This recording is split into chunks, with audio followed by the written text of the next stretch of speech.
everybody, welcome back. My name is Grayson and I'm so glad that you decided to click on. So today I wanted to do a devotion based on Ecclesiastes 3:1. It says, "There is a time for everything and a season for every activity under the heavens."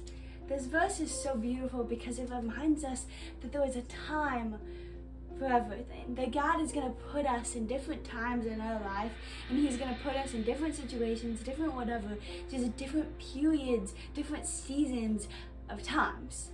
And we know that it's there for a reason, that He created us, that He made us, that He put this plan in our life to have this season, to have this time for a reason. And it makes me think of the season of waiting. I don't know about you, but so many times when I think of God put me in the season of waiting, I think it is something dreadful, because it's this time where I don't know what to do, that I have this goal, that I have this dream that I think God wants me to do, but it seems like I'm not running towards it, but it doesn't seem like I'm running back, or it doesn't seem like I'm going anywhere. It just seems like I'm stuck. It doesn't feel like God is revealing things. It doesn't feel like God is guiding me. It doesn't feel like anything. It just feels like I'm stuck, like I'm in this season of waiting. I'm waiting for God to move. I'm waiting for God to work. I'm waiting for God. That I'm waiting for Him just to move. And I view this season as this dreadful season, this season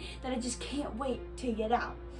But there's nothing wrong with the season of waiting. Just like we read in that verse, that there's a time and there's a season for everything. That God put us in that season of waiting for something beautiful, for something extraordinary, for something that He knows if He put us in the season of waiting for this exact moment, this exact time, that He is going to choose to multiply it and choose this amazing way to prosper us through it.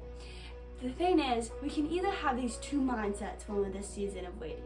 We can have this season of waiting as this dreadful time, like I talked about, like this time where it just feels like we're stuck and we can't really do anything. Or we can take a season of waiting as a time for us to grow in a relationship with Christ. We can take this season of waiting for us to sit and for us to sink in into His love and grace. That we can choose to sit in His steadfast love. That we can choose, instead of being distracted by everything else, and even though we don't feel it, even though we don't want to, we can choose to pursue Him. That we can choose to sit and to meditate on His word. We can choose to sit and to read His promises and truths for us. That we can rest in the knowledge of Him. That we can rest that, okay, God, I may not know what's ahead of me. I may not know what I'm going to go through, God. I may not know where You're leading me, God, but I can choose to trust You. I can choose to rejoice in my waiting. I can choose to bring this season of waiting into something that's beautiful, because that's just what You want from me, God.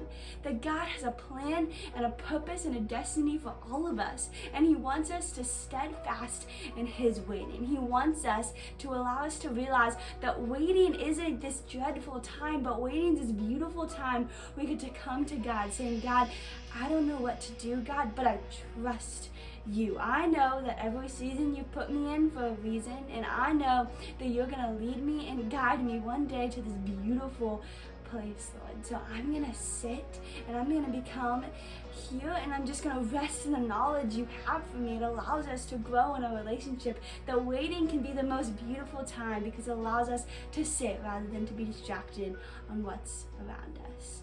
So I hope that encouraged you just a little bit for your week. Bye, guys!